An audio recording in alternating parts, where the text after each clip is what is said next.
In April 2017, the Lyon County Sheriff's Office in Kansas responded to a report of human remains found along the Neosho River near Neosho Rapids, Kansas. A member of the public discovered a skull and other skeletal bones in a trash bag along the riverbank. The remains were recovered and taken into evidence by investigators. At that time, no identification could be made, and the case became cataloged under the designation Neosho Rapids John Doe. The remains were entered into the National Missing and Unidentified Persons System, known as NamUs, in August of that year. Forensic examination in 2017 established that the remains belonged to a middle-aged adult male. Law enforcement officers treated the matter as a suspicious and potentially criminal death rather than a natural one. The Lyon County Sheriff's Office maintained custody of the remains and initiated standard investigative procedures for unidentified victims, including documentation of the discovery location, the condition of the body, and any associated personal effects or evidence. Despite these efforts, the identity of the man and the circumstances of his death remained unknown. In the immediate period following the discovery, law enforcement submitted available forensic information to the Federal Bureau of Investigation Laboratory in Virginia in 2018. This was done to attempt to generate a DNA profile from the remains and potentially match it to genetic information in existing databases. At the time, the FBI lab's analysis did not produce an identification, and the investigation continued without resolution. NamUs records indicated that investigators continued to collect and preserve available evidence while seeking additional leads. The unidentified individual remained in the records of the Lyon County Sheriff's Office and NamUs for several years.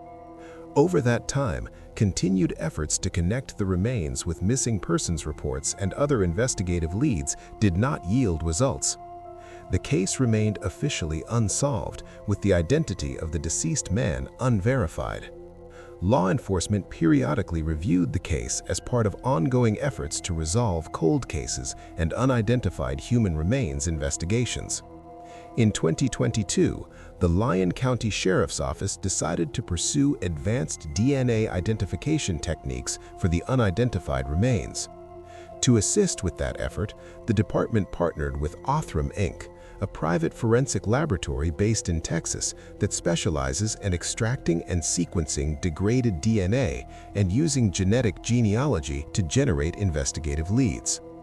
Investigators submitted bone and tissue samples, including portions of the skull and other bones, to the Othram laboratory for detailed genetic analysis. At Othram, scientists applied specialized methods to extract human DNA from the degraded remains. They then conducted what is known as forensic-grade genome sequencing to create a broad and detailed DNA profile. This type of genetic profile allows for comparison against public and proprietary genetic databases to identify potential relatives or familial connections. This process differs from traditional law enforcement DNA database matching because it can identify patterns shared with distant relatives even when a direct match is not possible. Once the DNA profile was generated, the laboratory used genetic genealogy analysis to develop leads. Analysts searched across genealogy databases to find individuals whose genetic data showed shared segments with the profile derived from the unidentified remains. Those shared genetic segments indicated potential familial relationships. Based on this information, investigators and genealogists constructed family trees and identified potential relatives who could be contacted for further DNA comparison. Following the development of potential genetic leads, detectives from the Lyon County Sheriff's Office conducted follow-up investigation, including contacting individuals identified through the genealogical research as possible relatives of the unknown man. Law enforcement obtained consent for additional DNA samples from a relative who was alive and willing to participate in testing. Subsequent DNA analysis comparing the relative sample to the profile generated from the remains confirmed a familial relationship. In March 2024, the Lyon County Sheriff's Office publicly announced that the unidentified remains originally recovered in 2017 had been successfully identified through this process. The man was confirmed to be Randy Bruce Clayton, who was born on October 12, 1953. Clayton's identity was verified through DNA comparison with living relatives following the initial genealogical leads. At the time of the public announcement, authorities stated that the investigation into the circumstances of his death was ongoing and that no further details would be released until more information became available or investigative progress warranted it. Publicly available information indicates that Clayton was originally from the Phoenix, Arizona area and had lived in neighboring Oklahoma prior to his death, although details about his life history, circumstances leading up to his disappearance, or potential connections to Kansas remained limited in official releases. Law enforcement did not provide a specific missing persons report that matched his identity at the time the remains were discovered, suggesting that he had not been formally reported missing, or that any such report did not result in a confirmed connection with the unidentified remains before 2024.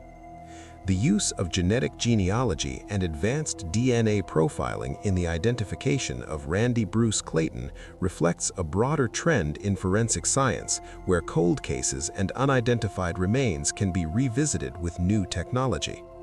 Agencies like OTHRM have assisted multiple law enforcement offices across the United States in applying these methods to unresolved cases, enabling identifications that were not achievable with earlier forensic approaches.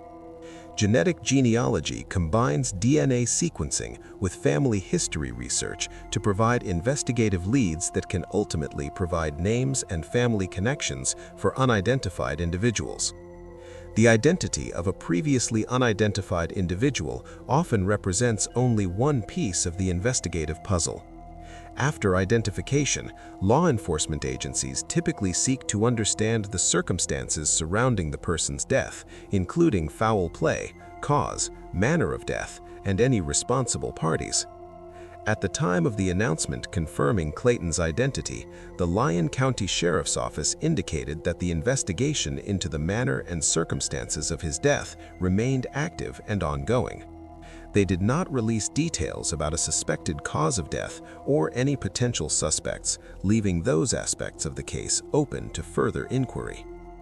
Identification of unidentified remains is a critical step in resolving long-standing cases that had previously lacked the fundamental information of a name. It allows families to learn the fate of missing loved ones and enables law enforcement to pursue additional investigative avenues that are only possible once a victim's identity is known. In the case of Randy Bruce Clayton, nearly 7 years after remains were discovered, this process provided closure regarding his identity, even as questions about the circumstances of his death continue to be part of an active investigation. Investigators and the Lyon County Sheriff's Office have not publicly disclosed whether they have developed specific leads regarding how Clayton died or whether he was the victim of homicide, accidental death, or another cause. The initial classification of the death as suspected homicide reflected the context in which the remains were found and the lack of natural explanation, but further forensic analysis or investigative findings would be required to determine definitive cause and manner of death. The identification of Randy Bruce Clayton illustrates how cold cases involving unidentified remains can move forward after years of uncertainty when modern forensic methods are applied. Agencies like OTHRM have assisted multiple law enforcement offices across the United States in applying these methods to unresolved cases, enabling identifications that were not achievable with earlier forensic approaches. Genetic genealogy combines DNA sequencing with family history research to provide investigative leads that can ultimately provide names and family connections for unidentified individuals. In the summer of 1972, human remains were discovered in a wooded area in Hernando County, Florida. On July 19, 1972, a passerby located the body of a woman in dense woods near High Corner Road and Cortez Boulevard, outside the city of Brooksville. The remains were found outdoors, partially concealed in vegetation, and the body was wrapped in a patterned bedspread. At that time, there were no leads that could identify her, and detectives were unable to determine who she was or what had happened to her. Local law enforcement treated the case as a homicide, but nearly all investigative leads quickly stalled. For decades, the woman remained unidentified and became known in investigative records only as an unidentified homicide victim. The Hernando County Sheriff's Office recorded descriptive information about the woman based on the condition of her remains. She was estimated to be between 30 and 40 years old, about 5 feet tall, and between 125 and 145 pounds. She had short brown hair and a distinctive dental profile described as having only 6 upper and 6 lower teeth. The patterned bedspread she was wrapped in, later referred to as a pineapple damask pattern with 3 square corners and 1 rounded corner, became one of the few physical clues investigators could use to try to generate leads. In 1972, the technology available to law enforcement was limited. Forensic DNA analysis did not exist, and missing person databases were rudimentary or non-existent. Investigators conducted interviews, publicized descriptions, and circulated sketches hoping to generate tips from the public, but none produced an identification. Detectives believe she may have traveled to Hernando County from elsewhere, possibly from the Florida Panhandle, North Florida, or Alabama, because there was no confirmed local connection. Despite the passage of years, the remains remained unidentified, and the case became part of the many cold cases maintained by the Sheriff's Office. Over the following decades, law enforcement periodically re-examined the case when new forensic techniques emerged. In some cases, physical evidence was preserved from the original investigation, including the remains themselves and the patterned bedspread, although until the early 21st century, advances in DNA processing were insufficient to extract reliable genetic data from highly degraded samples. The absence of a name or identity for the victim also meant that investigators had no point of comparison for missing persons reports, and that absence allowed decades of time to pass without resolution. In the 2010s, broader use of genetic genealogy began to change how cold cases could be investigated. Genetic genealogy combines traditional DNA analysis with large genetic databases developed for ancestry research, enabling investigators to identify distant relatives of an unknown person based on shared DNA segments. That technique has been used in a growing number of cold cases across the United States to identify previously unknown victims and suspects.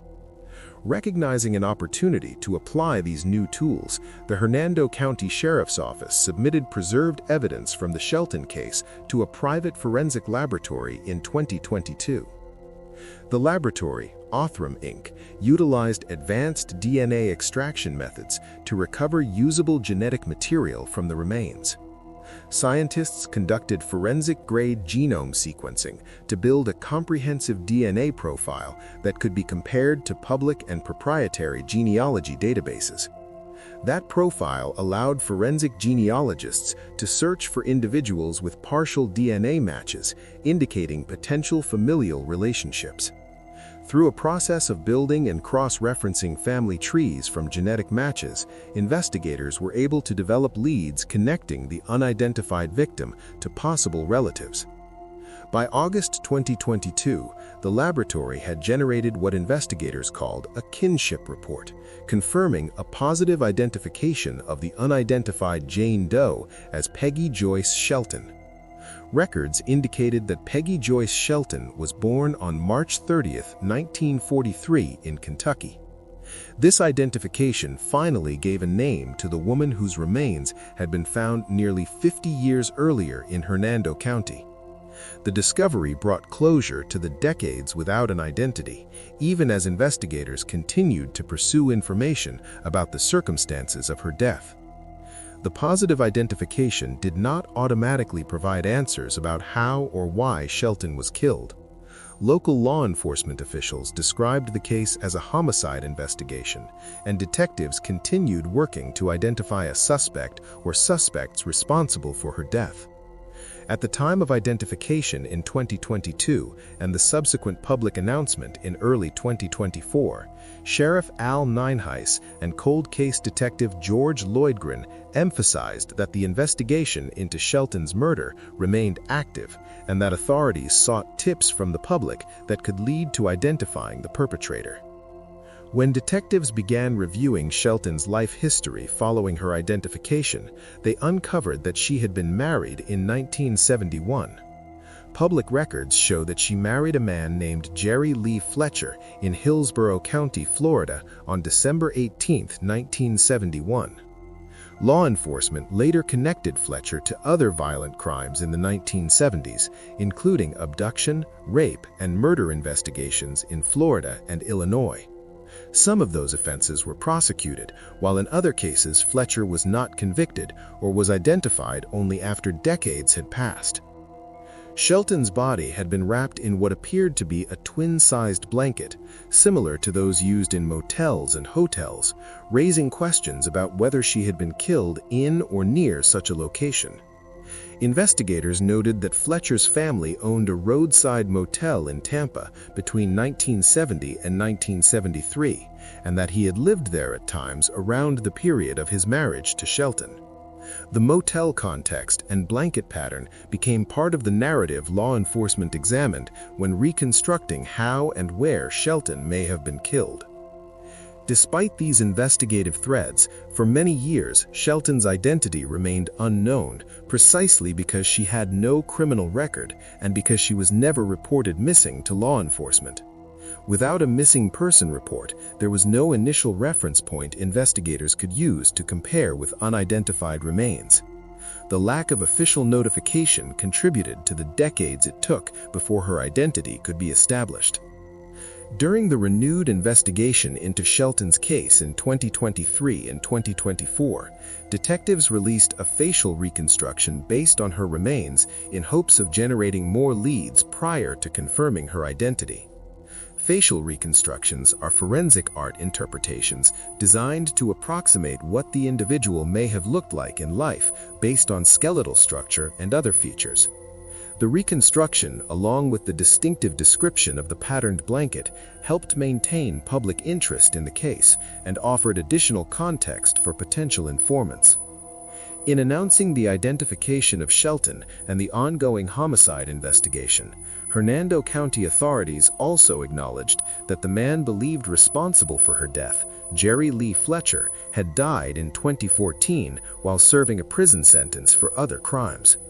Fletcher had multiple arrests in the 1970s, including for the abduction and rape of a 16-year-old girl in Tampa in February 1972, although he was found not guilty in that case. He later moved to Illinois, married again, and was convicted of other violent crimes there in the early 1970s. Detectives said Fletcher admitted to involvement in other killings in prison when interviewed, although he did not provide details. Two of his former wives also told police that Fletcher was abusive and violent. Although Fletcher died before authorities could charge him specifically responsible based on the totality of evidence and investigative findings accumulated over decades. The identification of Peggy Joyce Shelton represents both a resolution and a continuation of investigative work. Her name and identity, unknown for more than half a century, have now been restored to official records. Investigators continue to seek information that could confirm the full circumstances of her death, including the potential roles of other individuals and any additional evidence that may emerge. The Shelton cold case also illustrates the evolution of forensic science, from early investigative methods in the 1970s to modern DNA and genetic genealogy techniques. Without advances in those scientific tools and the persistence of detectives willing to revisit historic cases, it is unlikely that Shelton's identity would have been established. Authorities maintain that continued public cooperation is important in cold cases and encourage anyone with relevant information to contact law enforcement or Crime Stoppers to help close unresolved aspects of such investigations.